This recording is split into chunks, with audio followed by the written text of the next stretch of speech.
Penyamundi. Choc. Doila Sawa. Milemona choc. 92.60 MHz. L'autre radio. Je m'appelle de Ballois. Ouh, c'est trop fort.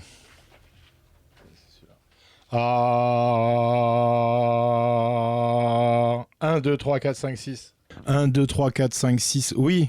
Alors celui-là, je vais le monter. 1, 2, 3, 4. 1, 2, 3, 4, 5, 6. 1, 2, 3, 4, 5, 6. 1, 2, 3, 4. Oui, d'ailleurs, tu as raison, entièrement raison. 1, 2. 1, 2, 3, 4, 5. 1, 2, 3, bonjour. Bonjour, monsieur. Bonjour. Nous y allons. Très cool. C'est bon. Parle. C'est bon. Attention. Parle. Je m'appelle. Parle. Je suis Joseph-Marie de Ballois-Fiatois, dit JM de Ballois. Et puis, bon, j'ai vraiment le plaisir de parler de tout et de rien sur... De tout et de rien. Enfin, on peut dire ça, quoi. De tout et de rien. De tout, et surtout de musique, de mon parcours. Tu es sûr que nous allons parler... Voilà, je pense qu'on est bien réglé, là. Mudumbu, vous connaissez le principe de l'émission. Mudumbu, vous connaissez le principe de l'émission, des entrevues. Et quelles entrevues? Des personnages qui ont fait l'histoire. Je n'aime pas dire des monuments, parce que les monuments, parfois, ils sont en ruine. Nous avons un monument ce soir, mais pas en ruine. Monsieur, vous allez vous présenter vous-même et on se tutoie dans l'entrevue. Oh, je suis Joseph-Marie de Ballois-Fiatois, dit JM de Ballois, enfin... Ça fait un bon moment qu'on est dans ce milieu-là et puis... Tu es dans ce milieu. Ouais, enfin, que je suis dans ce milieu, ouais, pour le dire.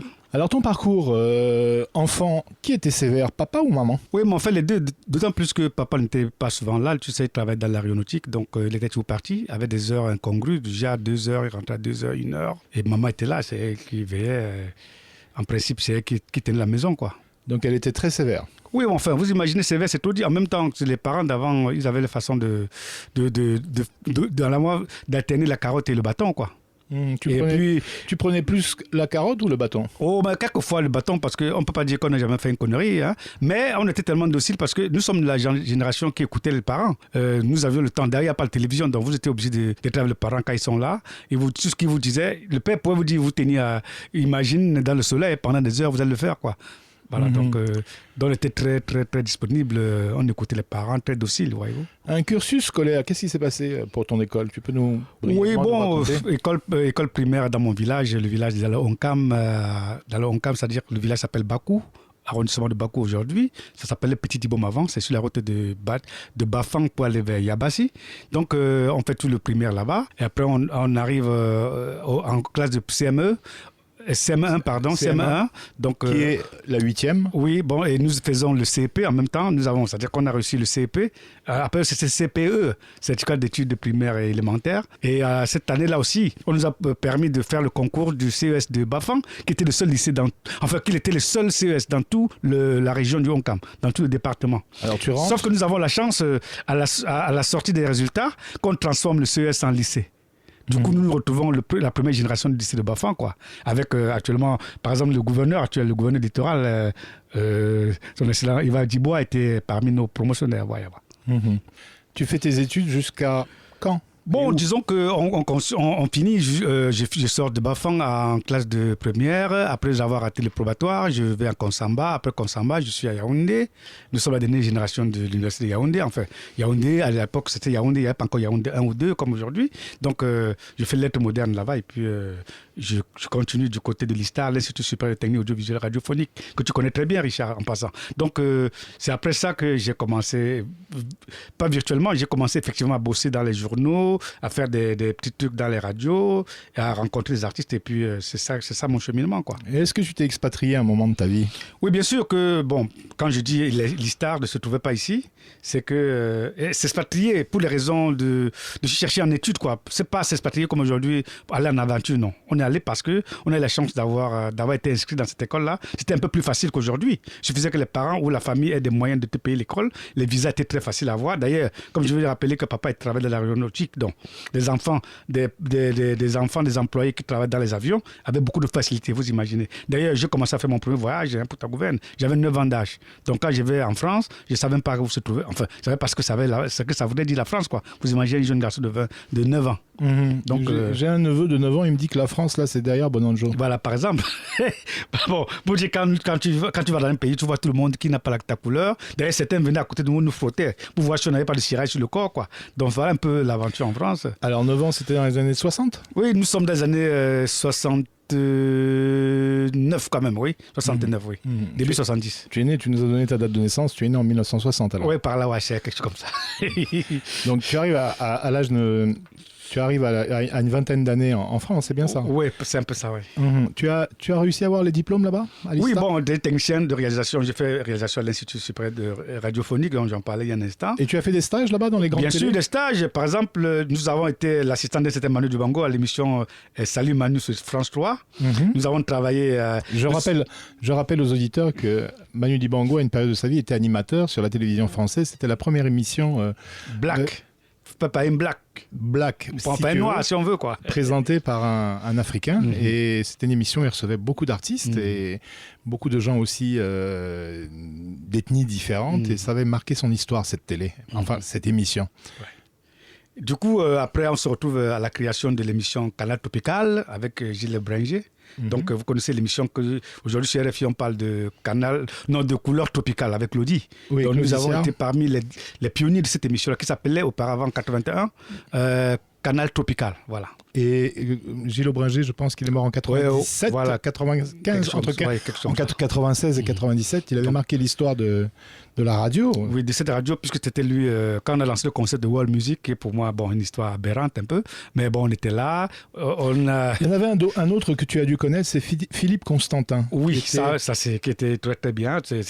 Qui était le chef de produit au départ, et après il a été directeur du label Island. Voilà, Island, bon, la maison qui faisait les Bob Marley, Chris Blackwell, je crois. Oui, Chris Blackwell. Qui était le CEO. Tu as rencontré des gens comme ça? Oui, bien sûr, j'ai eu la chance de rencontrer Bob, oui. Parce que comme tu peux imaginer, mon oncle qui m'a vraiment mis le pied à l'étrier, c'était Marcel Souba. Il était promoteur artistique à l'époque, dans les années 70. Donc il travaillait avec les gars comme Enrico Macias, les Gibson Brothers, Pasteur Lappé. Du coup, un après-midi, tu peux te retrouver au salon avec James Brown, avec Michael Jackson. Je parle de Michael Jackson, qui était encore avec l'afro. Donc, ce n'était pas le Michael Jackson qu'on a connu plus tard, quoi. Donc, avec tous ces artistes-là, on voyait plein. Mais sauf qu'avec les yeux d'enfant, tu ne pouvais pas imaginer. Quand tu disais Michael Jackson, Claude François, bon, pour toi, c'était... Quand tu avais 18 ans, 19 ans. Ouais, voilà, pour toi, et ce n'était pas de grandes stars encore oui, dans le monde. Mais à l'époque, là, c'était quand même à leur niveau, quand même des stars, quoi. Des stars aux États-Unis, mais pas des stars interplanétaires. D'ailleurs, j'ai un ami qui avait interviewé, qui est en Belgique, qui travaillait sur Radio-Télé Luxembourg, RTL, la radio-télé luxembourgeoise. Et un jour, il reçoit beaucoup d'artistes. Et les artistes, il n'y avait pas d'aéroport au Luxembourg. C'est un petit comté, un petit duché entre la Belgique, la France et l'Allemagne, je crois. Oui. Et on lui dit, il reçoit Michael Jackson. Donc il fait l'interview, tout. Et Michael lui dit qu'il a envie d'aller en boîte. C'était en 84, juste à la sortie de Thriller, l'album. Et il dit, je veux aller en boîte. Mais il dit, écoute, il n'y a pas trop de boîtes, mais sur le chemin, je connais une discothèque, on va s'arrêter. Et il s'arrête dans la discothèque et il s'assoit, tout. Il avait son look déjà, le chapeau, tranquille, tout. Oui. Et il dit, il faut pas dire que c'est moi, quoi, Michael Jackson. Et les gens le connaissaient pas trop, mais on jouait énormément sa musique en discothèque, donc personne l'avait reconnu. Et à un moment, le DJ il s'aperçoit que l'animateur vedette de la télévision luxembourgeoise est à la maison. Donc il le chante, comment ça fait la talakou, Et Michael il dit, mais qu'est-ce qui se passe? Et il y avait peut-être 10 titres de Michael Jackson qu'on avait enchaîné en non-stop dans la boîte de nuit. Donc il pensait que c'était pour lui et puis il dit non, c'est rien, ils t'ont reconnu, mais je leur ai dit de pas dire que c'était toi, quoi. Alors que c'était pour lui qu'on avait crié.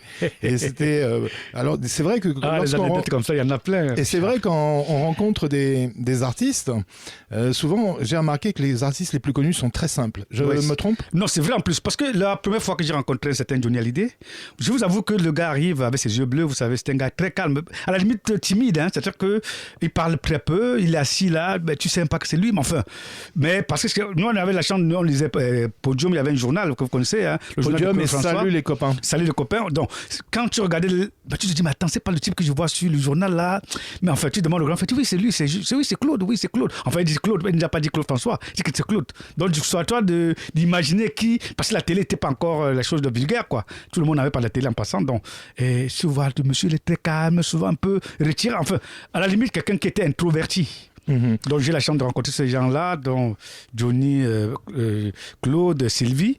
Et je vous ai rappelé que j'avais un grand frère qui était dans le biz, quoi. Donc il rencontrait tous ces artistes-là. Et surtout celui que j'ai beaucoup aimé aussi. Parce que quand on fait la chanson Enfant de tout pays, je peux te rappeler que la maquette a commencé dans le salon de mon grand frère, quoi. C'est Enrico Macias? Oui, c'est Enrico Macias. Donc le gars, à un moment, ils ont pris un peu de vin et puis il y a une ambiance, commence à faire le bœuf. C'est comme ça qu'ils se mettent à la guitare et puis voilà. Mais ton grand frère était camerounais? Il est camerounais, Marcel Souba, pour ceux qui connaissent. C'était le seul rare africain à avoir une maison de production qui s'appelle Islo. Ça s'appelle l'Institut des spectacles et des loisirs. Donc il était ici au Cameroun ou en France? Non, en France. En France. Parce qu'en partant du Cameroun, il était steward à, je crois, Air France, Air Afrique et tout ça. Il n'y a pas encore Cameroun Airlines en passant. Donc, et après ça, comme Cameroun Airlines est venu en 74. 74, oui. Enfin, c'était 114, c'est 114. Je sais que Cameroun Airlines est né. Je sais que j'avais pris l'avion pour le Cameroun avec Cameroun Airlines, je crois, en 74. Bon, oui, ça c'est la première année. Parce qu'il était fâché, il est sorti de Air Afrique, il a créé Cameroun Airlines. J'en parle parce que papa était, comme je le dis, papa a fait tout ce parcours de Air France, Air Afrique, Cameroun Airlines. Dans les années 80, là, on est en train de parler du début, fin des années 70, début des années 80. Je sais que tu as une mémoire pour cette musique africaine. Alors, on va faire des comparaisons. On ne compare jamais, mais on va arriver à faire des comparaisons sur ce qui se passe aujourd'hui, sur ce qui s'est passé un peu avant et ce qui s'est passé dans l'ancien temps. Je rappelle le nom d'un monsieur, Vieux Ngosso, on l'appelait. Ça te dit quelque chose? Vieux Ngosso, oui. Il était aussi producteur. Il organisait des soirées, etc. Il y avait Simon Jonan dans les années 80. Oui, Simon Jonan, oui. Simon, oui. Simon qui a fait les Wenge Magica, enfin il est un peu plus dans la musique congolaise. Zaïko. Ouais, Zaïko. Il a produit beaucoup d'artistes camerounais. Le Wall Junior tout récemment et puis voilà. Il a produit JM Gakko, je crois. Il avait produit Dinabel, il a produit pas mal d'artistes. Donc c'est toute une période de la vie. J'essaye de vous éclairer quand De Ballois nous explique des choses, parce que c'est vrai qu'il faut aussi qu'on conceptualise, qu'on mette dans le concept de l'époque, dans la période. Alors, tu travailles pour Manu Dibango. Alors, une question, à l'époque, ça payait bien de travailler pour une émission de télé? Oui, bien sûr. Encore que c'était même pas déjà le plaisir de travailler avec ces grands-là. On était à l'école, quoi. Vous savez, c'était quand même plaisir d'être à côté de ce monsieur, parce que ça t'ouvrait beaucoup de portes. Du coup, tu avais beaucoup de facilité. Du coup, tu rencontrais Perse, le directeur de Sony Disc. Je rappelle que Monsieur Perse et Monsieur David étaient les présidents directeurs généraux d'une marque, d'un distributeur de musique africaine. À l'époque, il n'y en avait pas beaucoup. Il y avait Safari Ambiance. Ouais, et Sonodisc. Il y avait Sonodisc, pour les plus connus. Il y avait d'autres. Il y avait Afrique Musique, qui s'était mis aussi à produire à un moment. Il y avait quelques producteurs. Et les temps après ont changé parce que, les gens vieillissaient, etc. Je sais que Monsieur Perse est mort maintenant. Oui, il est mort. Monsieur David est mort quand j'étais encore à Paris. Et c'était des très grands producteurs, on peut dire que... Enfin, c'est les deux, les deux maisons, Safari Ambiance et Sonodisc, qui ont 80% du répertoire des artistes des années 60, 80, 90. Tous les grands artistes, j'ai dit tous les artistes. Pour les artistes camerounais. Parce que d'un côté, il y avait Madame Lacoste à Safari Ambiance. Avec Maniatakis, son mari. Voilà, son mari. Et là, c'était Eko Roosevelt qui était le directeur artistique de cette maison, qui nous a fait découvrir les gens comme John Bollet avec Malabar. De l'autre côté, il y avait Jojo Gallet. Moni Billet. Sam Fantomas. Voilà, donc. Sam Fantomas était à Safari Ambiance pendant tout le temps. C'est les Camerounais étaient divisés, quoi. C'est-à-dire, il y avait une partie des artistes camerounais qui chauffaient au Cameroun, qui étaient soit à Safari Ambiance, soit à Sonodisc. On parle pour les années 70 et 80. Et ce qui a changé à partir des années 90, c'est qu'il y a eu de nouveaux labels qui se sont ouverts. Il y a eu Mélodie. Oui, Mélodie. Qui est devenu aussi un distributeur de musique africaine, qui a distribué beaucoup de musique d'Afrique de l'Ouest.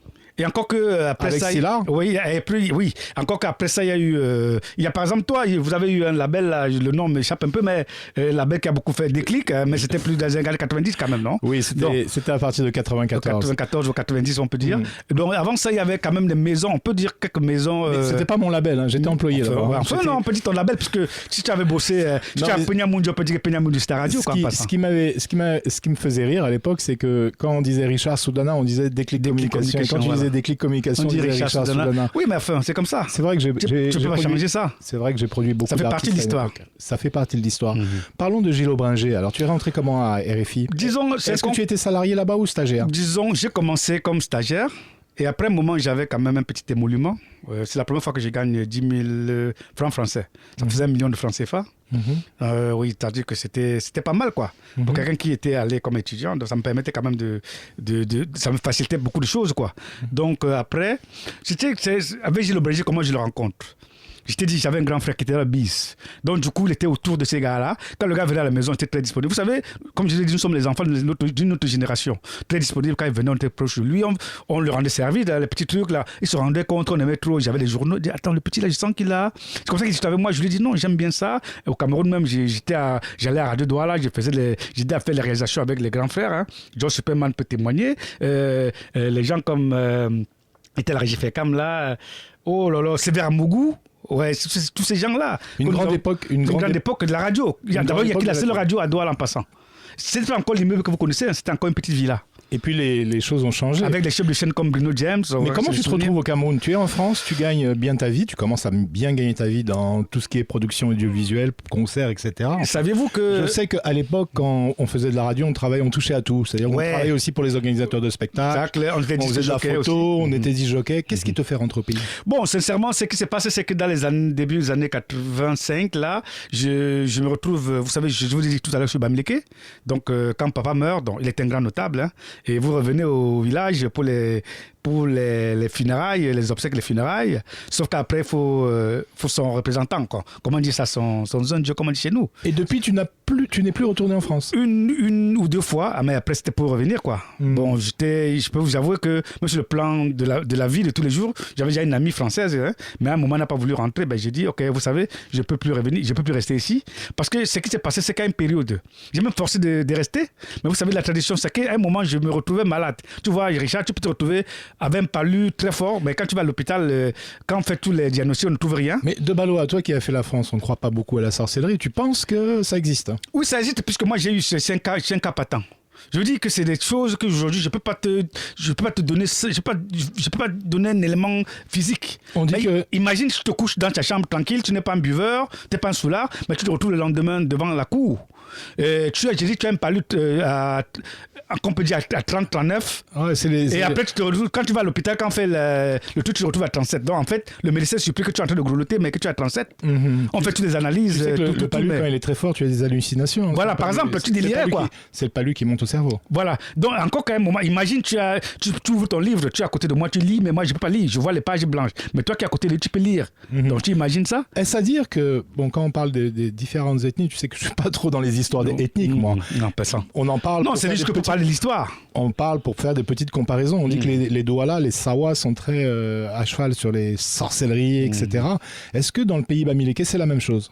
En général, oui, puisque nous sommes encore des animistes, hein, même si aujourd'hui tu peux entendre quelqu'un qui est catholique, mais ça n'empêche pas que tous les week-ends, vous remarquez que tous nos grands patrons, le week-end, ils sont au village. Hein. Et la notion de funérailles, la notion de la communauté, en fait, c'est comme ça. C'est quelque chose, c'est nos grands-parents. Je ne peux pas te dire comment ça a commencé. Ça, j'étais pas né, moi, mais j'ai trouvé ça. Et il y a des choses que même si je ne veux pas. Imagine, j'ai eu un grand frère, hein, il a vécu au Gabon pendant 20 ans. Le moment qu'il fallait qu'il rentre pour succéder à son père, il avait refusé parce qu'il disait qu'il est dans un courant philosophique. Je ne veux pas dire quoi. Mais je vous avoue que tu imagines un accident bizarre où le bus le prend en plein centre-ville de Libreville, sur 200 mètres. Il a tout le dos en bas du bus, quoi. Bon, imagine, il n'est pas mort parce qu'on voulait lui dire seulement que si on voulait te tuer, que c'était rien du tout. Mais il était obligé de revenir au Cameroun. Parce que quand il revient au Cameroun, parce que la semaine qu'il arrive, tout se passe bien, quoi. Alors qu'avant, même à le boulot, on ne savait pas ce qu'il faisait, quoi. Il délirait pratiquement. Et c'est-à-dire que Jean-Marie de Balois croit en tout ça. Joseph, pardon. Marie de Balois croit en ces choses-là, ou tu n'as pas un certain recul par rapport à tout ça? Oui, mais avec un peu de temps. Vous savez, même si on ne croit pas, on vit avec. Voyez-vous, je vous avoue que quand on était plus jeune encore, je vous dis que j'ai commencé ma vie au village. Il y a des moments que tu te retrouves avec un animal, hein, genre panthère, mais qui te faisait rien parce que peut-être que l'animal savait que c'est un enfant du village, quoi. Donc, il y avait certaines heures que tu ne pouvais pas sortir parce qu'il y avait des éléments dehors, quoi. Ou quand certaines personnes, certains grands notables, avant de partir, de mourir, comme on dit, il y avait beaucoup de phénomènes. Hein. Certains palmiers qui à l'occasion rougissaient, c'est-à-dire qu'un palmier qui peut mettre 10 ans sans noix rouge, mais quand vous voyez des noirs rouges, sachez que j'ai un notable à partir. Ça, c'est des signes qu'on ne peut pas expliquer, quoi, mais qui existent même dans nos villages aujourd'hui. Même si on ne croit pas, si on a vécu tout ça, on est obligé d'assimiler un peu ça, quoi. JM de Ballois, je te propose une pause musicale. Choisis une musique. Allez, choisis une musique. Ne me demande pas la version originale de Amio. Oh oui, encore que c'est une chanson que je cherche bien, mais bon, si tu as... Je sais que tu la cherches. Parmi mes musiques, il y a des gens qui m'ont beaucoup impressionné. Il y a Manu. Il y a pour les artistes, il y a Francis, Charles Lembe. Enfin, bon, je mettrai les trois dans les pauses musicales. Oui, comme tu feras, il n'y a pas de souci. On écoute Manu Dibango. Par exemple. Penyamundi. Choc. Doila Sawa. 92.60 MHz. L'autre radio. JM de Ballois est notre invité dans l'émission Mudumbu Mudumbu avec l'animateur Mudumbu. Est-ce que, de Ballois, est-ce que tu es attaché à la langue de ton village? Oui, d'autant plus qu'on est quelque part, hein, on ne choisit pas on ne choisit pas là où on est, mais on est obligé, puisque de toute façon on est obligé de parler de sa langue. Attaché, c'est comme notre langue, c'est nous-mêmes, quoi, c'est nous, c'est notre environnement. On peut pas nier qu'on est dans cette langue-là, parce que quand je communique avec tes parents, c'est avec la langue, quoi, avec la langue. Encore que la langue, ce n'est qu'un élément identitaire. C'est parce que quand vous parlez, même dans le ton, même si vous parlez français, vous avez des accents d'eux. On peut tout de suite repérer votre. Mais on peut parler le français sans accent. Oui, ça aussi c'est vrai, mais bon. Quand on apprend l'anglais, ça veut dire qu'il faut travailler. Oui, il faut travailler, bien sûr. Parce qu'il faut une certaine diphtongue pour parler sans accent. Voilà, ça veut dire qu'il faut travailler parce que je dis souvent aux jeunes que... Enfin, je donne des cours de temps en temps et je leur dis souvent, mais il faut parler l'anglais sans accent autre que l'anglais à l'intérieur de la langue anglaise et ainsi de suite pour le français. Donc, vos langues du village aussi, il faut parler sans accent. Bien sûr. Et ça, c'est le travail. Est-ce que tu penses aujourd'hui que les jeunes... Là, on va parler communication. Tu fais de la radio. Je ne vais pas cacher le nom des radios. Je sais que tu es sur Radio Balafon. Oui, encore. La radio de Cyril Bogico, régulièrement. Oui, bien sûr. Je fais des chroniques là-bas. Moi, j'aime bien tes chroniques parce que de temps en temps, je t'écoute. Merci. Au hasard. Ah, si j'ai un auditeur comme toi, vraiment. Vous êtes écouté. Une fois, tu as dit à un jeune, juste avant de poser la question que je voulais poser, tu as dit à un jeune, mais à l'époque, on jouait, quoi. Les gens transpiraient. Oui, bien sûr, c'était live. C'est pas comme maintenant où tout le monde venir chanteur. Mais si tu ratais pendant qu'on jouait, on arrêtait tout, quoi. Si tout ça, on arrêtait tout. C'était vraiment l'âme. Alors, est-ce que tu penses que dans la communication, quand on voit le niveau des radios, je vais pas comparer avec l'Europe, je vais pas comparer avec d'autres pays africains, quand on voit le niveau des animateurs, est-ce que tu penses que ça manque de travail? Déjà qu'au niveau de la conception des radios... Tu vois, j'ai un peu trop dirigé ma question. Non, déjà qu'au niveau de la conception des radios, c'est ça parce que les gens sont rentrés dans la radio comme dans un commerce. La radio est un élément de communication. Est-ce que tu parles des propriétaires de radio ou tu parles des animateurs? Oui, c'est-à-dire que toute la radio, c'est tout l'environnement que j'essaie de décrire là. Hein. Je crois que je suis là quand même depuis le début de la légalisation des radios privées au Cameroun. Je peux en parler avec beaucoup. Et avant Balafon, j'ai dirigé une radio, donc je sais de quoi je parle. Avec expertise. D'accord. Donc aussi, c'est parce que les patrons, ils ont conçu ça, c'est comme une boutique. Ils vont se faire du fric et se faire voir. Mais est-ce qu'on gagne toujours de l'argent? Normalement, une radio, c'est une entreprise. Maintenant, si vous faites une entreprise, vous devez avoir un plan de travail. C'est-à-dire, comment dire ça? Marketing. Un plan marketing. Mais c'est les choses qui ne regardent pas trop. C'est les petits cousins qu'on ramasse au quartier et qu'on les place là. Maintenant, les gars, comme la radio, c'est un peu comme la musique. C'est-à-dire qu'on a raté partout. On disait, OK, c'est plus facile d'aller à la radio. Il suffit que je parle et que je peux faire 2-3 dédicaces à mes amis qui sont dans tel ou tel quartier. Et puis, je deviens animateur radio. Un animateur radio, c'est d'abord quelqu'un qui doit avoir beaucoup de background. C'est-à-dire, il dit ce qu'il sait, même s'il n'a pas vécu, il doit beaucoup lire. Ce que je ne vois pas les enfants faire aujourd'hui, c'est qu'il arrive dans les médias. Il veut faire comme Richard, sans avoir le background de Richard. Vous entendez même au niveau de la musique aussi. J'ai vu encore il y a quelques jours, j'étais avec Pierre Diakoté, un jeune qui attend que Pierre Diakoté traverse la route pour venir lui dire bonjour. Lui serait la pince, quoi. Mais attends, le gars a 40 ans de carrière. Tu n'as que 3 mois de carrière. Et tu veux faire une comparaison. C'est la même chose qui se retrouve à la radio, quoi. Dans la radio, les gars commencent pas à la fin. Déjà qu'ils commencent par les programmes. Nous, je vous rappelle que ce que j'ai dit là, Joe Superman, c'est très bien. Pour faire 3 minutes de radio, 3 minutes d'émission. D'abord, c'était sur les bandes magnétiques. C'était pas encore à la période de CD comme le vinyle. Il fallait vraiment avoir quelque chose à dire. Oui, parce que les bandes coûtaient cher. D'abord, les bandes coûtaient cher. Il ne fallait pas gaspiller les bandes, quoi. Aujourd'hui, les gars, on les donne les 3 heures de programme. Vous imaginez un jeune qui n'a jamais fait de radio. Il a 3 heures de programme. C'est-à-dire qu'il a une émission de 3 heures. Il faut qu'il remplisse, et parfois, il remplisse avec l'Internet. Il lise oui, voilà, il lit n'importe quoi. Il coûte de copier, comment dire, c'est copier-coller. Quand il lit même, tu as le même journal, tu sais que c'est l'article qu'il lit. Et qui est même terrible, il ne cite même pas les sources. Et c'est comme si c'était avant. On nous apprend en littérature que si vous citez une phrase, vous devez dire que c'est Montaigne. Si c'est Richard Moudumbo qui l'a dit, non, Richard Moudumbo a déclaré à Radio Peña Mundi que voilà, même sur les dates, parce que c'est la véracité. C'est-à-dire c'est des choses, c'est des éléments que les jeunes aujourd'hui, peut-être parce qu'ils se disent que c'est trop facile, quoi. Ils ne se mettent pas à travailler. Parce qu'avant, pour faire une émission radio, il y avait la post-production qui pouvait faire 3 heures pour une émission d'1 heure. Donc tu faisais 3 heures, 2 à 3 heures de recherche. Et puis ce qui était bien à l'époque, c'est qu'il y avait diffusion, rediffusion. Voilà. C'est important la rediffusion parce que tout le monde ne peut pas écouter la radio au même à la moment. heure. Et que parfois, même si tu écoutes une deuxième fois ou une troisième fois, tu écoutes avec une autre oreille. Je ne me trompe pas. C'est vrai. Moi, alors ce que j'ai entendu sur les radios, je vais te donner quelques exemples, même en télé parfois. Il y a un journaliste, bon, je vais taire les noms. Non, on ne peut pas citer les noms. Bon, il faut pas. Non, tu sais que moi je peux citer, moi je n'ai pas de problème. Mais je vais taire les noms là. Il y a un journaliste qui dit à la fin des informations, je vous donne rendez-vous à la même heure pour les mêmes informations demain. En plus, ça veut dire qu'il va faire le.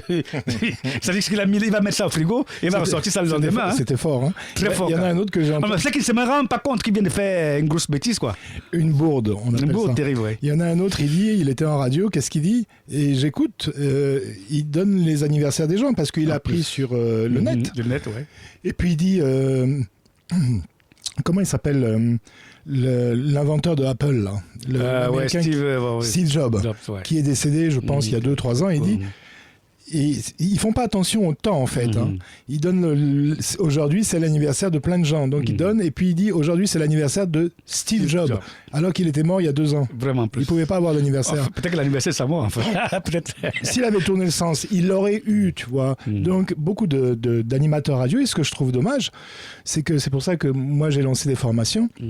Et c'est une bonne chose. Superman. D'ailleurs même nous on va appuyer ça aussi. Donc avec d'autres gens pour former les gens, pour qu'ils apprennent, parce que tout le monde il parle un peu au micro pour les jolies filles de son quartier. Bien sûr. Et il pense qu'il est déjà en l'air. Moi, je peux te raconter une histoire personnelle. Quand j'avais démarré la radio en France, je venais avec 50 kilos de LP, de vinyle. Oui. Et puis on me disait, aujourd'hui, tu passes pas.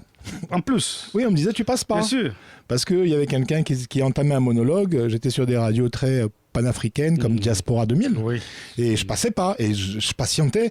Et chaque fois que je venais, j'apprenais quand même. Et le jour où j'ai dit, bon, je serai un animateur, entre guillemets, vedette, j'ai travaillé beaucoup pour apprendre la radio. Et les personnes qui me disaient, tu es de côté, ils ne pouvaient plus me dire ça parce que j'étais devenu fort. Ouais. Donc je pense que c'est...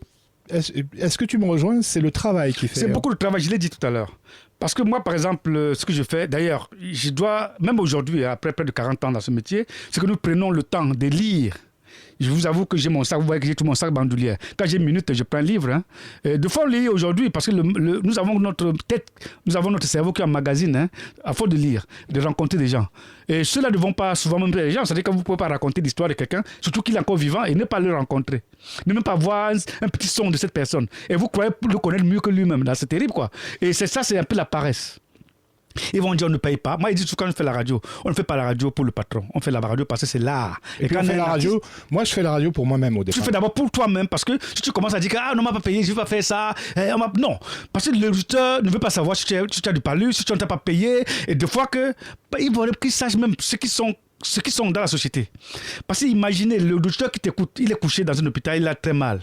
Peut-être ta voix peut le soulager. Peut-être en posant un disque, peut-être en faisant un commentaire, peut-être en désannonçant ou en annonçant sur une chanson, ça peut lui rappeler des souvenirs. Je vous avoue qu'il y a des gens qui sont venus nous dire, moi j'étais très fâché, je voulais me suicider, mais j'étais écouté vraiment, je crois que l'idée est partie. On me l'a dit à Radio Siantou à Yaoundé, et plusieurs fois d'ailleurs. Où on en est dans les radios ici à Douala? Bon, il y a des radios qui sont en train de se spécialiser, j'ai l'impression. Prenons le cas de RSI, qui fait le sport, LFM, qui s'adresse plus aux femmes. Peña Mundi, qui s'adresse à la communauté Sawa, prioritairement, puisque ça parle la langue. Même s'il y a des émissions en français comme celle que nous faisons. Là où tu passes. Alors, qu'est-ce que tu penses? Est-ce que tu penses que les radios doivent se spécialiser à l'heure actuelle ou on continue dans la généralité? Parce que la généralité, ça vaut cher quand même. Encore que oui, ça c'est... D'abord que la généralité, c'est beaucoup de frais de production. Parce que faire une radio généraliste... Vous savez qu'on est parti, je vous l'ai dit tout à l'heure, quand les patrons ont commencé sur le format de radio Cameroun. C'est-à-dire que les radios avaient les infos, avaient les ceci, avec les rubriques de cela. Donc. Et vous savez qu'en production radio, il faut avoir... Si vous voulez faire un service d'information pour pouvoir envoyer les gens sur le terrain chaque fois. Et ça coûte ce que ça coûte. C'est un gros budget d'ailleurs. Il faut avoir des cars, Bon, bref. Bon, par contre, la radio n'entend pas seulement la musique. D'ailleurs, que la musique étant le premier programme dans une radio, il faut avoir de la bonne musique parce que c'est ce que les gens veulent aussi écouter en dehors de la parlotte. Hein. Mais est-ce que les animateurs connaissent la musique ici? J'ai pas l'impression. Non, justement, c'est parce que j'ai parlé tout à l'heure de la découverte, d'écouter. Parce que imagine un animateur qui arrive dans un programme, qui balance une chanson que lui-même n'a pas écoutée, c'est pas possible. C'est même pas bien. Parce qu'il devrait savoir que si j'ai écouté, d'abord ça l'inspire des commentaires et il peut savoir à quel moment il peut entrer. C'est-à-dire que vous imaginez une chanson pendant que le gars est en train de groover. Vous imaginez sur ce Jojon Galet, il est en train de dire papa est jaloux, toi tu viens parler dessus. Tu perturbes l'auditeur qui t'écoute. Laisse qu'il parle. Parce qu'il y a des parties où il y a de la musique. En ce moment-là, tu peux faire ton commentaire de 30 secondes et ressortir. Généralement, c'est l'intro. On parle sur l'intro. À l'intro. Mais vous voyez que des fois, le gars fait même la concurrence avec le chanteur. Quoi. À un moment, l'auditeur est perdu. L'auditeur veut écouter la musique, il ne peut pas écouter la musique. Parce que même si ta voix est très belle, il n'a plus besoin de ta voix à ce moment-là. Comment tu vois les médias, l'avenir des médias ici au Cameroun? C'est en train de se tasser, hein, parce que vous savez, ça a commencé un peu comme au niveau les journaux écrits. Hein. La presse écrite a commencé comme ça. Il y avait 3000 titres à un moment. Hein. Vous retrouvez aujourd'hui avec 200. Et au fur et à mesure que c'est en train de... C'est-à-dire sur le plan économique, là, il y a plus, ça ne se passe plus comme les gens avaient imaginé. Parce que les gens se disaient que non, si je fais mon journal, je tape sur la calculatrice comme ça, au bout de 3-4 mois, je vais avoir des millions. Tu veux dire qu'on fait des choses ici au Cameroun en tapant sur la calculatrice? Oui, en ne faisant pas de plan d'études de marché? Oui, en plus, comme je vous dis, c'est ce qui se passe. Ça, c'est la triste réalité, mais c'est ça. Parce que je vous l'ai dit, c'est qu'un commerce. Hein. Mais les gens, ils savent que bon, j'ai fait de la marmite, mais ils ne pensent jamais ce qu'il faut mettre dans la marmite pour servir aux gens. Mais ils ne savent même pas. C'est-à-dire comme quelqu'un qui accouche un enfant sans avoir prévu, c'est pas moi, les biberons, sans avoir prévu ce qui va avec, quoi. Mais il attend que l'enfant grandisse. L'enfant grandit comment? Avec l'air? À Yaoundé, à Bafoussam, dans toutes les régions, c'est la même chose avec les radios? Oui, ça c'est presque une constance. Sauf que depuis quelque temps, il y a quand même des professionnels qui sont arrivés dans ces radios-là et il y a quand même... Le problème, c'est que les professionnels ne sont pas les propriétaires des radios. Du coup, leur vision ne s'accorde pas très facilement avec les propriétaires des radios qui, lui, ne voient que, d'abord, son image, qui ne voient que l'argent qui est dans ses poches. Parce que vous savez, je t'apprends rien d'ailleurs, pour que la radio rentabilise, il faut investir. Pour faire des bons programmes, il faut investir. Parce qu'un programme, pour le réaliser, ça coûte cher. Il faut acheter des disques, il faut rencontrer des gens. Imaginez seulement à Douala, si vous devez aller à Bodjongo maintenant rencontrer, c'est pas moi, Saleh John. Il faut vous mettre en route avec un transport. Puis du matériel, il faut amener du matériel. Du matériel et tout ça. Ah voilà, et ça a un coût. Tu connais tout.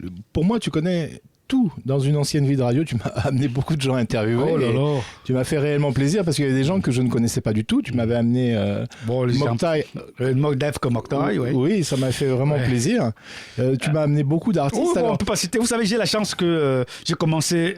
je vous l'ai dit aussi, très tôt, comme disque jockey dans une boîte de nuit qui s'appelle le Party Time chez Sani Mama. Et du coup, je rencontrais tous ces artistes-là. Quoi. Donc, parce qu'ils sortaient le petit 17 centimes dans les 45 tours d'avant, c'était là-bas que ça se faisait. Quoi. Mais j'ai remarqué que, comme Pierre Didi Chakounte, les Dinabel, les Jojon Galet ont un grand respect pour toi. Bien sûr, parce que, vous savez, les artistes, c'est les gens très sensibles. Et c'est parce que quand vous les respectez, vous respectez. Je vous ai dit tout à l'heure que j'ai rencontré un certain Johnny Hallyday. J'ai rencontré un certain Gilles Aubrégé. C'est le respect que je lui ai donné en tant qu'humain. Pas la vedette, non, attention. La vedette, c'est une chose. C'est-à-dire quand je parle avec Richard, je parle avec Richard que je vois. C'est pas le Richard, l'homme de radio, non. Parce que les gens confondent souvent ça. Hein. On peut être une vedette, mais on est d'abord un humain. Et être disponible avec... Et c'est comme ça qu'ils se rendent compte. Parce que quand vous êtes disponible, vous le savez. Et quand vous êtes un peu, vous le voyez, c'est-à-dire que c'est l'artiste que vous voyez, ils savent aussi ça. Ils savent que vous venez pour lui, vous venez pour la vedette. Mais vous venez pas pour la personne. Tu les aides beaucoup. Oui, c'est même normal. Tu leur trouves. En fait, tu es aussi un attaché de presse. Oui, bien sûr, j'essaie de faire ça. D'abord, toute la génération des années 70-80 me connaissent, puisque nous sommes les personnes qui avons pensé. Par exemple, nous sommes de Pressbook. Avant, les artistes là ne connaissaient pas ce qu'on appelle Pressbook. Pour avoir fait ces études-là, on se dit, OK, pourquoi parler. Même si certains ne croient même pas, quand tu parles de Pressbook, ils ne comprenaient pas. Aujourd'hui, il y en a même qui n'ont pas les propres chansons. J'ai dit, non, quand tu fais un album, prépare 3-4 trucs pour mettre dans tes archives. Tu vas laisser ça au salon, ta famille va ramasser. Il va arriver un jour, après 30 ans, quand tu vas vouloir reconstruire ta carrière, tu auras des difficultés. Tu seras comme un papa qui a plein d'enfants, mais qui n'a pas les actes de naissance de leurs enfants. Parce que ton album, c'est un acte de naissance. Chaque fois que tu fais un album, c'est un acte de naissance que tu dois garder jalousement. Ce que je dis à Dikoto parfois, qu'il découvre des chansons que tu lui as fait découvrir. Par exemple, redécouvrir. Et que tu lui as donné parce que tu es une bibliothèque. Tu as combien de... Alors, je vais tourner ma question comme ça. Tu as combien de vinyle. Vinyle, en termes de vinyle, bon, on peut parler de 7 à 8 000 vinyles. 8 000 vinyles? Oui, que je suis en train de masteriser aujourd'hui. Déjà que pour les artistes, comme tu sais bien, je suis à 350 artistes camerounais répertoriés, dont j'étais génération 60, 70, 80. Donc, c'est vrai que dans les années 60, c'était beaucoup plus de bandes. Mais ceux qui ont commencé à faire les albums 45 tours, 33 tours, 70, 80, nous avons, par exemple, si tu le répertoire de Gijon Gallo aujourd'hui, je peux le mettre de son premier 45 tours à ce qu'il a fait récemment, Joe Feeling, chez JPS. Enfin, peut-être qu'il a fait des trucs gospel entre-temps, mais oui, on peut reconstituer ça. On peut reconstituer Moni Billet, de son premier 45 tours sorti en Côte d'Ivoire, jusqu'à ce qu'il est en train de préparer aujourd'hui. D'ailleurs, en passant, Moni Billet qui a perdu sa maman, hein, c'est une information qui doit peut-être faire beaucoup de... Là, il y a 2 jours, il a perdu sa maman. Et je profite pour lui adresser mes sincères condoléances. Donc, moi aussi, c'était mon voisin dans une ville française de banlieue. Je le croisais souvent. Il a fait une très grande carrière. Alors, pour toi, on parle de Moni Billet, bien sûr que je veux pas que tu aies des ennemis, mais... Quels sont les artistes qui ont vraiment réussi dans la musique camerounaise? Réussite. Vous savez, la réussite, ça dépend de ce qu'on cherche au départ. Il y en a qui ont une réussite financière, donc qui ont un peu d'argent, qui ont une petite maison, qui ont un petit... Et peut-être si c'est son rêve, c'est qu'il a réussi. Il y en a qui ont fait parce qu'ils voulaient découvrir le monde, parce qu'ils voulaient faire le tour aux États-Unis, aller en France, aller partout, vivre dans les grands hôtels. C'est peut-être réussite à son niveau. Vous savez, je ne peux pas me mettre à la place de cette personne parce que c'est lui qui sait ce qu'il voulait. Si celui-là, par exemple, comme on en parlait, Jean Dikoto Madengue, aujourd'hui on peut dire qu'il a réussi parce qu'il a fait une grande carrière. Il a un nom. Il y en a qui sont venus parce qu'ils voulaient avoir un nom. C'est-à-dire qu'ils voulaient pérenniser. Ils voulaient que dans les années, même 100 ans après, qu'on dise qu'il y avait tel qui a fait son œuvre. Maintenant, si c'est pour l'argent, il y en a beaucoup aujourd'hui qui n'ont pas... Peut-être parce qu'ils n'étaient pas managés de la même façon que les jeunes d'aujourd'hui. Les jeunes qui arrivent dans la musique aujourd'hui, ils viennent pour le fric. Cela faisait comme les joueurs d'avant. Vous savez, les joueurs de football. Roger Milaka, il jouait dans les années 70, 80, c'était pour le plaisir de jouer. Alors que les gars comme Salatiel, quand ils jouent aujourd'hui, c'est pour gagner du pognon. Voilà, donc voilà les grosses différences. Maintenant, la réussite peut se situer dans le sens que si le gars venait pour se faire de l'argent ou pour faire une carrière. Voilà. Le problème que ces jeunes artistes, moi je parle en tant qu'expert dans la musique, que ces jeunes artistes ne cherchent que de la musique, est-ce qu'ils savent s'entourer? Est-ce qu'ils sont bien entourés en fait? Bon, quand je dis bien entourés, des gens du business qui aident à construire leur carrière pour avoir des plans de carrière. Et là, tu touches le nœud du problème, le nœud gordien, que je dirais, de toute la culture camerounaise, de toute la musique camerounaise. Je vous ai dit tout à l'heure je t'ai dit tout à l'heure parce que bon, tu m'as dit passer tutoyer, j'ai toujours ce réflexe-là, excuse-moi. Hein. Bon, c'est que ces gars d'avant, il a fallu beaucoup de temps pour qu'ils comprennent qu'il aurait fallu qu'ils aient une attachée de presse. Je me rappelle l'expérience de Safari Ambiance. Hein. À un moment, il y avait un certain Saint-Lazare Mougou, qui était notre personnage, mais qui était le directeur artistique, le directeur de la communication. Avec c'était Elise Paco, que tu as connu chez Africa Noir, je crois. Oui. Elise Paco, Baobab, l'émission Baobab. Qui est malheureusement décédée, qui a laissé une fille. D'accord. Qui doit avoir 20 ans maintenant. Qui étaient les attachés de... Comment on appelle ça? C'est ça qui s'occupait des relations presse à Safari Ambiance chez Madame Lacoste dont on parlait tout à l'heure. Donc, il a fallu beaucoup de... Quand ça secoue beaucoup pour que les artistes acceptent qu'il y ait des gens qui s'occupent d'aller prendre leur rendez-vous à la radio. Parce que même les gens de la génération des années 70-80, dont j'en parlais un instant, n'avaient pas encore assimilé ça. Mais ils se sont rendus compte que plus c'est les gens qui allaient pour eux, plus on les respectait. Parce que c'est très embêtant pour un artiste d'aller à la radio pour demander, par exemple, à l'animateur de le faire recevoir. Il doit avoir quelqu'un qui doit être de la transition, enfin, qui va être le pont entre lui et les maisons de radio. Alors, à ton avis, est-ce qu'aujourd'hui, les artistes s'entourent quand même? Parce que moi, je remarque quand même que beaucoup de jeunes artistes, ils ont le manager, ils ont ceci, ils ont cela. Ils ont compris parce qu'aujourd'hui, ils vivent avec ça, parce qu'ils ont vu ça sur Internet, ils ont vu que tous les grands artistes qui ont réussi étaient entourés. Mais c'était une grosse bagarre pour qu'ils comprennent ça. Quand je parle de Facebook, c'est-à-dire que pour avoir un Facebook, il faut avoir des gens qui te font un plan de carrière, qui veillent à toi. Une sorte de directeur artistique, de produit. Oui, quand tu fais un produit, tu dis, bon, voilà, ça a le goût de maintenant, c'est ça. Et il est là parce qu'il a l'oreille. Toi, tu es dans la maison pour composer. Lui, il est dehors, il sait ce qui peut marcher, il sait comment, il sait à qui il peut vendre. Donc, il y a tout ça. Mais parce que toi, l'artiste, tu peux pas faire ça. C'est révolu l'époque où tu pouvais être producteur, auteur, compositeur, tu joues ton propre disque, tu veux l'arranger, tu vas aller vendre dans le marché. Non, tu peux pas faire ça tout seul, même si tu avais toute la force. Un artiste camerounais connu que tu m'avais emmené, m'avait dit, lui, il ne fait pas de clip parce que ça ne lui rapporte pas d'argent. Alors, que penses-tu des clips? Alors, Oui. est-ce que ça rapporte réellement de l'argent, les clips? Parce que quand on voit la suprématie de Trace Africa, qui en fait, quand tu les calcules, ne joue que 5 à 6 titres camerounais par mois, quand on regarde bien. Hein. Alors, est-ce que ça apporte réellement quelque chose? Le clip, initialement, c'était un produit marketing pour vendre le son, pour vendre les vinyles, pour vendre les CD. Bon, maintenant, certaines personnes ont un peu renversé ça en mettant le clip comme un élément qui est la carrière. L'artiste, d'abord, c'est les... Et qui rapporte de l'argent. Beaucoup de clips pour les Américains rapportent de l'argent. Quelquefois, oui. Parce que encore que le marché n'étant pas segmenté comme le nôtre, les gens n'ont pas le même pouvoir d'achat que nous. Un Américain peut acheter et le vinyle et les clips, c'est-à-dire qu'il peut acheter plusieurs supports. Le CD, audio, la clé USB, les vidéos, le DVD. Nous ne la pouvons pas cassette. nous permettre ça. Tout dépend du son. Et par exemple, dans une même maison, vous allez dans une famille de 5 personnes, chaque personne Ça chaînifie. avec ses musiques. C'est-à-dire que la même personne se retrouve en train d'acheter Luther Vandross. C'est-à-dire que vous voyez 5 copies, chacun a sa discothèque. Parce que l'enfant ne va pas très facilement dans la discothèque de papa. Donc, ici, aujourd'hui, c'est pas facile. Il me rappelle, dans les années 80, les gens achetaient les disques de Jean Gallet et Tchakounté pour garder à la maison. Parce que dans un quartier, il y avait 2-3 personnes qui avaient la chaîne musicale. Donc, du coup... Mais il y en avait qui achetaient des musiques juste pour le plaisir d'acheter. Chaque vendredi, il allait sortir 35 000 pour acheter les 10 nouveautés de la semaine. À 3 500 de vinyle. Est-ce que le pouvoir d'achat, c'est-à-dire que le pouvoir d'achat des Camerounais a diminué? Très, très diminué. Parce que vous imaginez, aujourd'hui, acheter un album même de 1000 francs, c'est pas déjà facile. Le gars calcule que 1000 francs, mon gars. Et puis, il y a ce phénomène des snacks. Les gens préfèrent boire que d'acheter. C'est-à-dire les gens ont changé les loisirs. Avant, les gens, quand ils rentraient chez eux, ils se retrouvaient chez eux. OK? Et ils avaient le temps d'écouter la musique chez eux, d'écouter la radio et d'écouter la musique chez eux. Il n'y avait pas encore la télé, donc du coup, les gens s'obligeaient à... Aujourd'hui, bon, quand le gars a clippé, il s'achète dans un snack, il regarde les clips sur quelques chaînes télé, et puis il rentre, il est satisfait. D'abord, il est sous, donc il se couche, et puis ce qui se passe après, il ne sait plus, quoi. Tu veux dire que les mœurs au Cameroun ont beaucoup changé? Beaucoup changé. Alors, avec regret, bon, c'est vrai qu'on est de plus en plus nombreux. Alors, as-tu des regrets sur cette période de ta vie où tu as... Mais vous savez, je ne peux pas faire revenir les années 70, hein, mais on est obligé de vivre avec ce qui se passe aujourd'hui. Mais quand comparaison n'était pas raison, quand on voit ce qui s'est passé avant, on se rend compte qu'il y avait l'humanité, c'est-à-dire les gens étaient humanistes. Moi, je me rappelle, quand j'étais petit, il n'y avait pas de barreaux aux fenêtres. Par exemple. En plein Bali. Par exemple. Donc, avant, tu perdais un membre de ta famille, c'est tout le quartier qui venait chez toi. Aujourd'hui, dès que tu as un deuil, comme on dit, c'est le voisin qui ouvre sa chaîne musicale, il met le volume à, je sais pas moi, à 20. Bon, du coup, ça tue. C'est-à-dire qu'il n'y a même plus de respect. Avant, tu ne peux pas retrouver un corps qui va faire 3 heures en route. Dès que quelqu'un mourait en route, on se faisait tout pour que le sapeur-pompier l'enlève. Hein.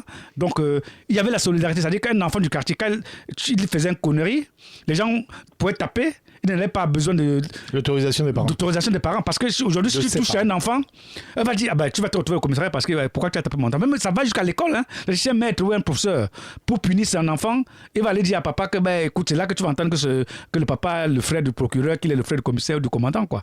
Alors que c'était une façon de normaliser les enfants. Est-ce que le Cameroun va rechanger dans un bon sens? Parce que là, tu me dis des choses très négatives. Hein.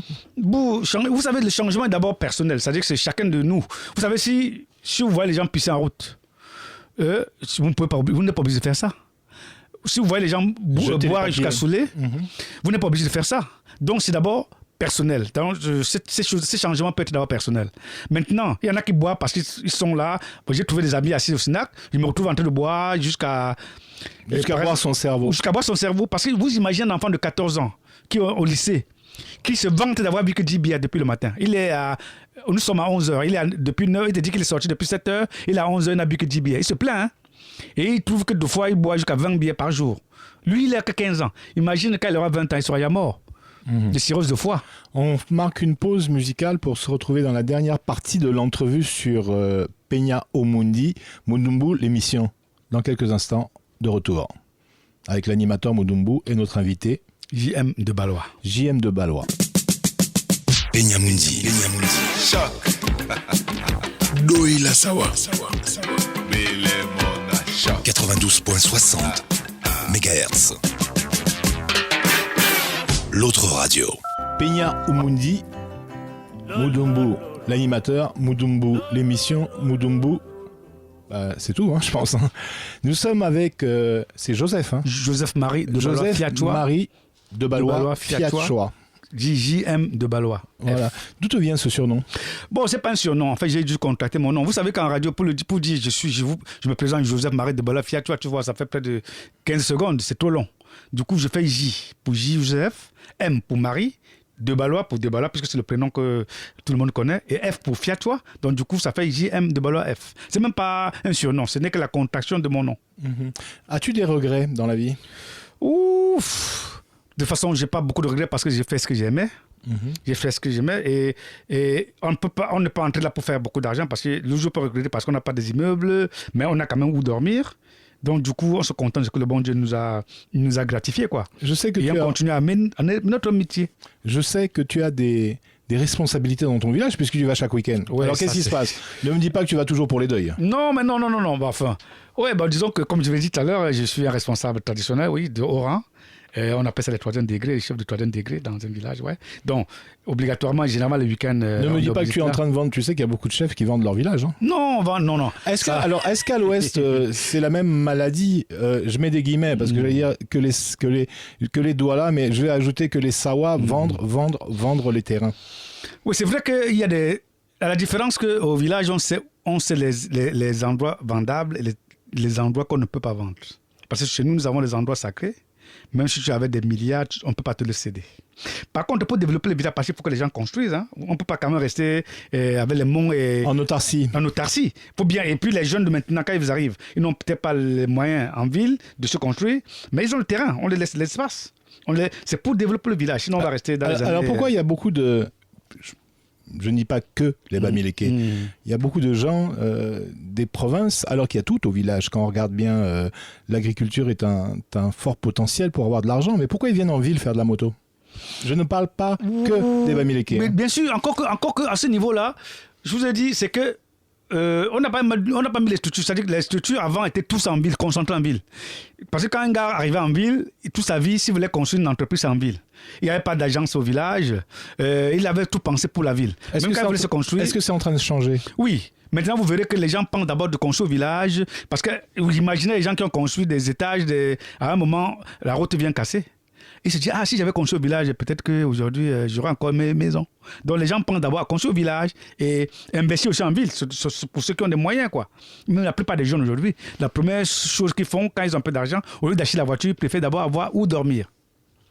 Alors, beaucoup de gens de l'Ouest ont des postes, postes de responsabilité, pas du tout ce que je voulais dire. Je voulais plutôt dire des radios, des médias, des télés.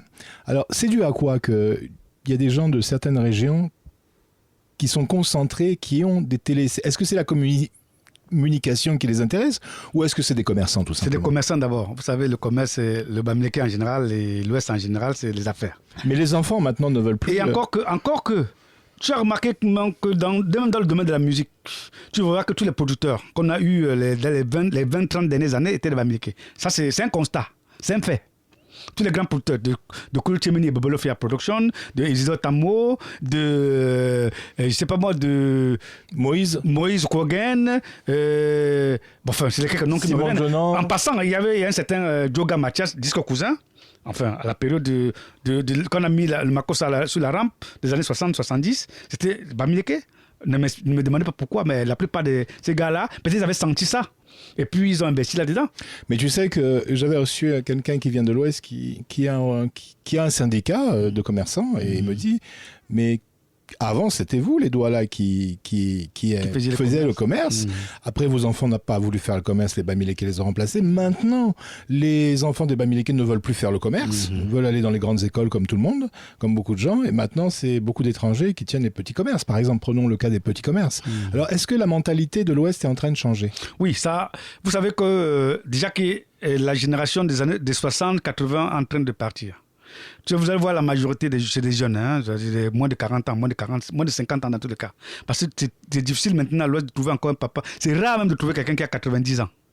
Donc, ceux qui sont encore là sont ceux qui ont même les moyens, comme on dit, c'est souvent les gens de 70-80 ans. Et ceux-là, ils sont même très peu.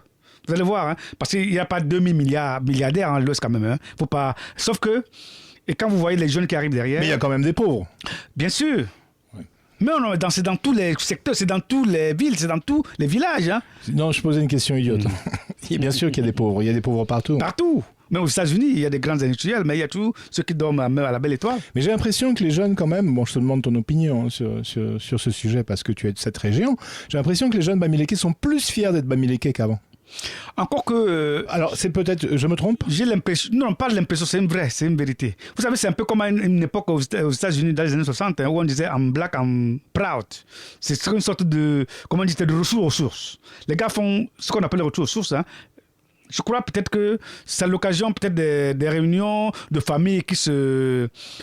avant, c'est un relâchement, hein, mais de plus en plus, les gens vont dans les funérailles, ils vont dans les réunions de famille, ils se ressourcent, quoi. Du coup, ils se rendent compte qu'ils avaient des choses qu'ils avaient un peu laissées de côté. Du coup, ils reprennent ça, quoi. Revenons sur la musique. Merci de m'avoir froidement les questions étaient froides, mais les réponses étaient chaudes. JM de Ballois. Une question précise. Il y a... Beaucoup de gens pensent que le Makossa, je mets les guillemets, est mort. C'est-à-dire mort, qu'il n'y aura plus de production comme avant. Que le Makossa est parti dans d'autres endroits et qu'il n'y aura plus de vraie production de Makossa. Prenons le cas, par exemple, du reggae. Il y a de moins en moins de chanteurs qui font le reggae classique. C'est plutôt le dancehall qu'ils font. C'est teinté de musique américaine comme le raga ou reggaeton. Prenons d'autres musiques africaines comme la rumba. Les gens ne jouent plus comme l'époque de Franco, mais eux, peut-être, ont gardé le fond de rumba. Alors que dans la musique camerounaise, on dirait que le Makossa, bon, on peut dire, est mort, quoi. Je dis pas qu'il est mort à l'écoute. Je ne pense pas, parce que si on dit que le Makossa est mort, ça veut dire que la ville de Douala est morte, ce qui est impossible. Ça veut dire que le Cameroun est mort, parce que le Makossa est une partie de l'identité culturelle du Cameroun. Vu sous cet angle-là. Sous cet angle, en tant que musique maintenant, en tant que rythme, voilà, parce que la musique étant universelle, en tant que rythme, ce rythme n'a pas subi les mutations qu'on... C'est-à-dire qu'on n'a pas vendu ce rythme-là comme les Congolais avaient compris. Comme les Ivoiriens ont compris très vite que la musique était en train de s'essouffler. Parce que je me rappelle dans les années 80, déjà était encore en train de... Enfin, avant la télévision au Cameroun, dans les années 85, les gens se disaient que non, le Makossa sera toujours comme ça a été. Mais ceux d'en face avaient déjà compris que non. Même si on joue aujourd'hui, dans 20 ans, la musique ne peut plus être là. Il y a eu le flair. Ce que les Camerounais peut-être ont dormi sur leur laurier, quoi. Rappelez-vous que dans les années 80, c'était la musique camerounaise qui portait, la musique Makossa à l'occurrence. Dans toutes les discothèques, partout, que ce soit aux Antilles. Et puis il y avait du business autour. Bien sûr, oui. Il y avait du business parce qu'il faut dire que les générations... Le pouvoir d'achat aussi. Le pouvoir d'achat, les générations des Camerounais dans les années 80, quand ils allaient en discothèque, ça se sentait, il fallait jouer leur musique aussi. Bien sûr. Parce que tu vas voir comme client, tu es obligé de faire la musique. Après, dans les années, fin des années 90, c'est-à-dire dans les années 2000, c'était plutôt les jeunes Ivoiriens qui allaient faire... Après, les Congolais sont venus... avant les Congolais, toutes les années 80, avec le soukous, fin des années 80 sont venus remplacer un peu le Makossa. Et tu vois alors, c'est bien ce que tu nous dis. Et ta pensée profonde... Parce que je t'ai posé une question, tu m'as donné techniquement pourquoi aller en baisse. Pourquoi il n'y a plus de jeunes artistes qui sortent des albums de Makossa, à moins qu'ils ne se fassent pas connaître. J'ai l'impression, non, je ne parle même pas d'impression, j'ai vu qu'il n'y a pas eu une transition entre l'ancienne et la nouvelle génération. Et puis même les anciens font pratiquement plus de 10. Voilà, donc, et puis, remarque un pays comme ça où, quand on parle de Saleh John Walker, on en parle comme ça, quoi, comme un sujet. Parce que les Camerounais, à un moment, n'ont pas compris la valeur que le Makossa avait. Parce que pour savoir vendre quelque chose, il faut connaître la valeur de ce que vous avez. Est-ce que les Camerounais en général connaissent Et il y a connaissent avant que tu poursuives, connaissent la valeur de leurs artistes? J'y reviens. Il y a même, c'était devenu même idéologique. Rappelez-vous la fameuse guerre entre le pédalé il y avait le pédalé et le zengue, enfin, qui était un dérivé du Makossa. Le zengue était parti pour être la musique aujourd'hui, c'est-à-dire mais c'était un combat idéologique où à la radio on disait que la radio de telle région, la musique de telle région contre telle région. Ça faisait que les animateurs programmaient les musiques, on peut comprendre, c'est de bonne guerre. Entre-temps, à la reprise, Makossa ne s'est pas fait sentir. Parce que le zengue, c'était une autre approche de Makossa. C'était, comment dire ça, la musique qui se prolongeait. On parlait tout à l'heure de reggae, de raga. C'est-à-dire la musique, le dancehall. Oui, le dancehall, c'était, il y avait les ingrédients qui venaient, parce qu'on ne peut pas vivre en autarcie. C'est que sur les Antilles sont arrivés avec le zouk chiré, après le zouk love, ça devait automatiquement influencer le Makossa. Et puis les Congolais sont quand tu remarques bien, le zouk c'est en perte de vitesse aussi. En passant, oui. Parce qu'eux aussi, J'ai l'impression, c'est le même. Et puis, il y a quand même une chose qui est vraie. Quand un enfant grandit à un certain âge, il atteint un certain apogée et puis il ne peut plus que descendre, quoi. C'est difficile qu'on soit toujours en haut, comme on dit, pendant des siècles. Il y a une période, les 2-3 décennies, après, ça commence à si on n'a pas pensé à transformer pour que ça traverse cette période-là, quoi. Ça fait 1 heure que nous sommes ensemble. Je te recevrai je suis souvent. ravi. Je te recevrai souvent, c'est promis. Allez, une fois par trimestre, tu viens nous parler de tes activités, de la musique, etc. Alors, aujourd'hui, mis à part ton village, ton actualité? Oh, bon, déjà que je continue, comme toi, à coacher des jeunes. Non, dis pas comme moi, dis que tu coaches toi-même. Oui, c'est sur moi-même d'abord. Je ne fais que poser des questions. Oui, d'accord. Non, mon actualité d'abord sur le plan personnel, non. Bon, je suis père de famille, comme vous savez, donc je fais tout ce qu'un père de famille. Alors, combien de femmes, combien d'enfants? Oh, les femmes, on ne peut pas compter, vous savez, notable chez Bamileke, c'est un polygame.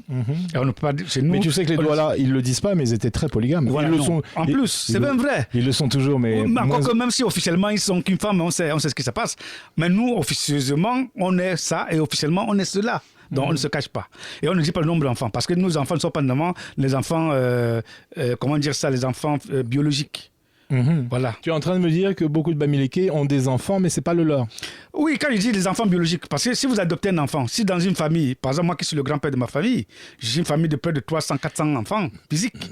Je ne peux pas dire que... Mais dis aussi que beaucoup de gens qui ont 4, 5, 7 femmes, 8 femmes parfois, ne me dis pas que... Enfin, tu es en train de me dire que tous les enfants... Oui, mais mais sauf que le propriétaire de la chèvre est le propriétaire des cabris. Tu comprends ça?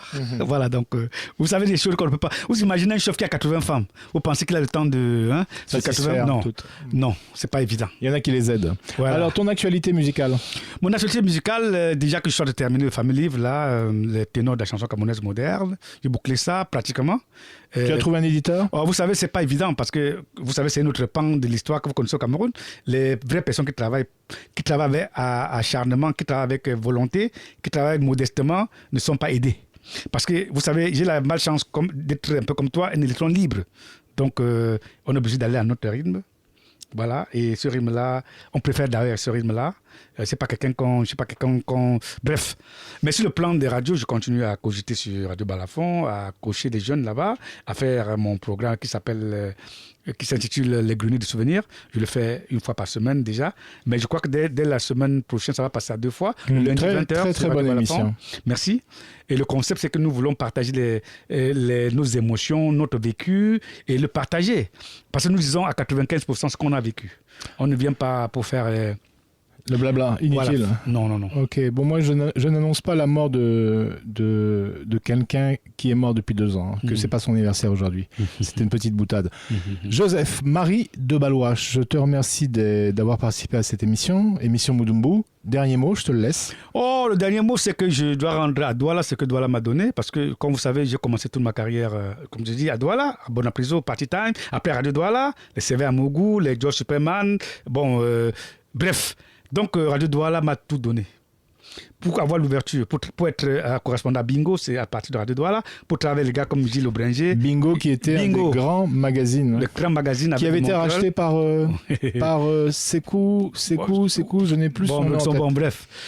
Qui est même mort aussi, le journal n'existe plus, qui est le même patron qu'Amina, le fameux journal Amina. Mais le patron d'Amina est mort dernièrement. Récemment, voilà. Donc, Monsieur de Breteuil. De Breteuil. Je sais que j'ai travaillé beaucoup avec lui, mais je ne l'ai jamais rencontré. Oui, parce qu'on n'a pas besoin de le voir. Mais on se parle au téléphone et on avait fait un petit échange de marchandises business. Voilà. Et il m'avait appelé, il avait pris son téléphone, il m'a dit Monsieur, je suis très content parce que vous avez respecté votre parole. Oui, parce que comme tu imagines, c'est à Douala qu'on a commencé, on a rencontré tous ces artistes-là, et puis un jour on t'invite, on t'envoie un courrier, on souhaite que vous soyez le correspondant de Douala, à Bingo, vous envoyez les articles camerounais. C'est comme ça qu'après, on se retrouve en France, et puis après, toute la carrière, c'est à partir de Douala. Étant Bamileke, je suis né d'abord à Douala, à Nubel. Est-ce que tu parles quelques mots Douala? Malheureusement, je ne suis pas doué pour les langues.